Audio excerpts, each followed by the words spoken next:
प्यारे विद्यार्थियों, सुप्रभात।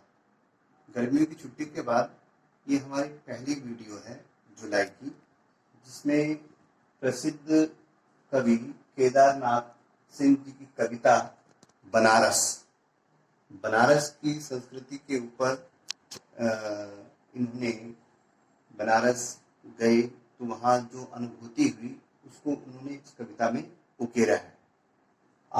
इनका जन्म 7 जुलाई जो आने वाली है उनका बर्थडे मनाया जाएगा, ठीक है ना, उनका जन्मदिन है। तो बनारस कविता की जो संस्कृति है, जो पुराना शहर है, शिव की नगरी है, वहाँ पर इन्हें क्या अनुभूति होती है, जो वहाँ जब केदारनाथ जी वहाँ गए उन्होंने क्या क्या देखा, और वो सब इस कविता में उकेरा गया है। हम इसको आज पढ़ने जा रहे हैं। कवि कहता है, इस शहर में बसंत अचानक आता है, और जब आता है तो मैंने देखा है कि लहरतारा और मोहडी की तरफ से उड़ता है धूल का एक बवंडर, और इस महान पुराने शहर की जीभ किरकिराने लगती है। इसका अर्थ ये है कि इस शहर में कवि ने जब बसंत को आते हुए देखा इस शहर में, तो कहता है वो अचानक आता है, और जब आता है तो उसमें लहरतारा और मंडुआडीह ये जगह है दोनों, ये इनकी जगह है, यहाँ से लोग स्थान है। और लहरतारा जो वहाँ पर कबीर के जन्म से संबंधित है, और मंडुआडीह वहाँ पर जो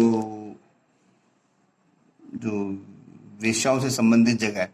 तो अर्थात जब इन दो जगहों की तरफ से लोग आते हैं बनारस में बसंत के टाइम में, तो धीरे धीरे लोगों की भीड़ जब आने लगती है तो एक उनके चलने से जो धूल का बवंडर इस पूरे शहर को अपने आगोश में ले लेता है, और पूरे धूल मतलब पूरा शहर एक धूल में सिमट जाता है, और फिर वो लोगों के मुंह में भी जाता है और कमरों में जाता है। इस तरह से लोगों का आगमन जो लहरतारा और मंडुआडीह के जगहों से होता है, वहां पर बसंत के आने का आगमन दिखाया गया। अर्थात बसंत के आने का अचानक आता है, धीरे धीरे लोग बढ़ने लगते हैं। और कहाँ से? 2 जगह बताई इन्होंने, लहरतारा नामक स्थान से और मंडुआडीह जगह से, ठीक है जी।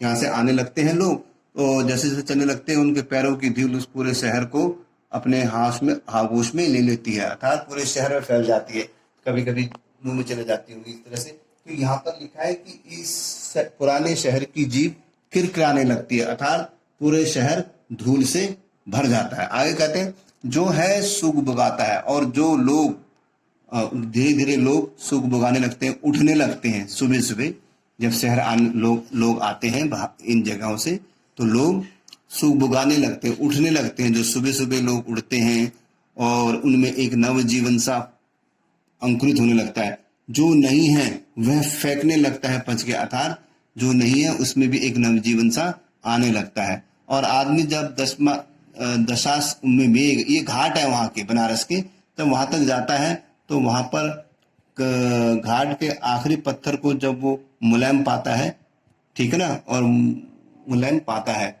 तो कुछ मुलायम हो गया है, ये मुलायम पाता है और वहां की जो कोमलता का अनुभव करता है। कुछ सीढ़ियों पर बैठे बंदर, और देखता है कि सीढ़ियों पर बैठे बंदरों की आंखों में एक अजीब सी चमक है। अजीब सी चमक है मतलब उनको भी एक उम्मीद है कि उनको भी, जो इतने सारे जो दर्शनार्थी आ रहे हैं मंडुआडीह से और लहरतारा से, उनको भी कुछ खाने को मिलेगा। उनकी आंखों में एक नई चमक है, एक नई आशा का संचार होता है बंदरों को, उनके अंदर भी। और एक अजीब सी चमक से भर उठता है भिखारियों के कटोरों का निचाट खालीपन।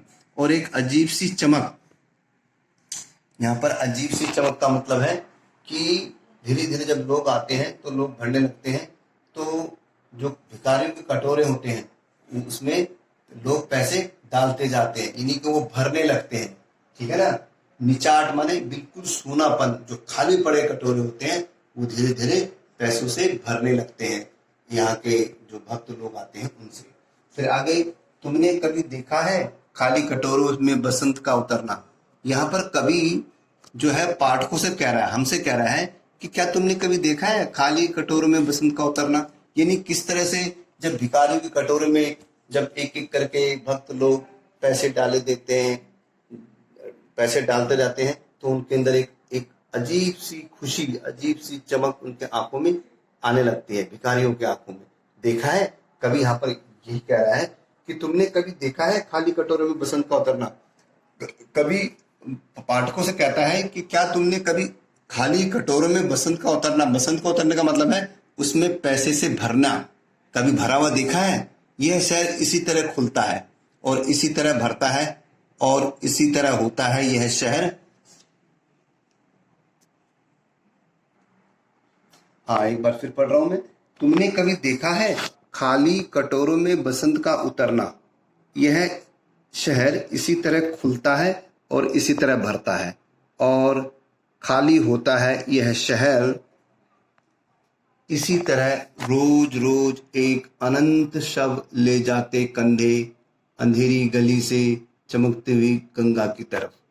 अर्थात कवि यहाँ पर कहना चाह रहा है, कवि हमसे कहता है कि तुमने कभी देखा है कि खाली कटोरों में बसंत का उतरना, किस तरह से उनके कटोरे, भिखारियों के कटोरे भरते चले जाते हैं और लोगों की भीड़ आती रहती है इस बनारस के अंदर। यह शहर इसी तरह से लोग अपनी आस्था, अपने विश्वास लिए हुए इस शहर में आते हैं और देखते ही देखते पूरा शहर आस्था विश्वास के लोगों से भर जाता है और खाली होता है यह शहर इसी तरह रोज रोज। और धीरे धीरे करके इसी तरह रोज रोज एक अनंत शव ले जाते कंधे पर।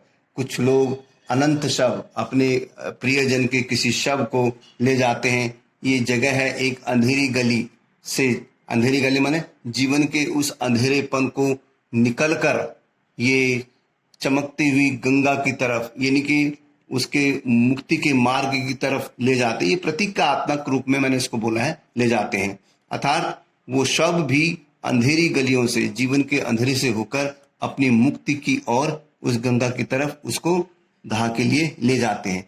इसी शहर में धूल धीरे धीरे उड़ती है, धीरे धीरे चलते हैं लोग, धीरे धीरे बजते हैं घंटे और शाम धीरे धीरे होती है। कहने का मतलब यह है कि धीरे धीरे करके ये शहर शांत, अपने शांत स्वभाव में चलता रहता है। बनारस के सेनानी जो है, शांत स्वभाव में ये शहर बना रहता है। इस शहर में धूल धीरे धीरे उड़ती है। अर्थात जब लोग चलते हैं बड़े संयमित और एक दूसरे को बिना कोई धक्का मुक्की देके बनारस के अंदर लोग आते हैं अपनी आस्थाओं के साथ, अपने विश्वासों के साथ, अपने जीवन की मुक्ति का भाव लेकर। और इसी तरह से यहाँ पर जब चलते हैं लोग तो धूल उड़ती है और धीरे धीरे लोग धीरे धीरे बसते हैं। लोग अलग अलग जगहों पर अपने अपने आस्थाओं के रूप में घंटों को बजाते हैं और जब शाम होती है तो इसी तरह से, जिस तरह से वो धीरे धीरे धूल उड़ती हुई आई थी, उसी तरह वो धीरे धीरे लोग चले जाते हैं। यह धीरे धीरे होना, धीरे धीरे होने की सामूहिक लय दृढ़ता से बांधे हैं समूचे शहर को। कभी कह रहा है कि जो धीरे धीरे जो बनारस का स्वभाव है, धीरे धीरे से आना, कोई भगदड़ नहीं, कोई जल्दबाजी नहीं, कोई कौतूहल नहीं, बल्कि धीरे धीरे आस्था को लेकर जो आते हैं, ये एक सामूहिक लय है। कोई एक दूसरे को धक्का मुक्की नहीं देता, बड़े शांत स्वभाव में लोग चलते हैं, दृढ़ता से बंधे। दृढ़ता माने अपने अपने विश्वास को लिए हुए, अपने अपनी मुक्ति के मार्ग को साधने के लिए जो लोग यहाँ आते हैं, बड़ी मजबूती के साथ अपने विश्वास को बांधते हैं और समूचे शहर को इसी तरह आते हैं। इसी तरह की कुछ भी गिरता नहीं है, कि हिलता नहीं है कुछ भी, कि जो चीज जहां थी वही रखी है। अर्थात इतनी भीड़ होने के बावजूद भी लोगों के अंदर एक लयबद्धता है, जो उसी लय से जैसे आगे आगे के कदम भीड़ में आगे बढ़ते हैं, कोई धक्का मुक्की नहीं। इसलिए इस शहर में जो चीज जहां पर है, जो चीज, कोई मूर्ति भी रखी गई है साइड में, तो उसको बिना आराम से टच किए हुए, हिले हुए लोग अपने अपने मंतव्य की तरफ आगे बढ़ते हैं। इसलिए कवि कह रहा है यहाँ पर कुछ भी गिरता नहीं है, जो जैसा है वैसी बना रहता है, कि हिलता नहीं है कुछ भी। जो सदियों से यहाँ चीज जैसी है वो वैसी बनी रहती है, जो चीज जहां थी वही रखी हुई है। कि गंगा वही है, अर्थात गंगा भी वही है, ठीक है ना, कि वही है बंदी नाव, कि वही है रखी तुलसी की खड़ाव। जो चीज चाहिए सैकड़ों बरस से जो नाव जहां बंदी थी वो आज भी वैसी बंदी हुई है, उसको कोई लेजा छूता नहीं है, कोई ले जाता नहीं है। तुलसी की खड़ाऊ जहां रखी गई थी उसको वैसे ही रखा हुआ है, उसको कोई छूता नहीं है। अर्थात यहाँ पर पूरे शहर की शांत की मतलब शांत स्वभाव का और प्रतीक करता है कि बनारस कितना शांत शहर है और यहाँ में आने वाले लोगों के अंदर कितना लयबद्धता है, कितना धैर्य है, कितना आत्मविश्वास है जो चलते हैं। कभी इस प्रकार आज कविता यहीं तक करेंगे क्योंकि ये बहुत लंबी कविता हो जाएगी। कल हम इसका शेष भाग करेंगे। आशा करता हूँ कि आपने इस बनारस कविता की जो मिली जुली संस्कृति है जो उसको समझा होगा, जो आस्था, जो शिव की नगरी है उसको समझा होगा। कल हम इसका शेष भाग करेंगे।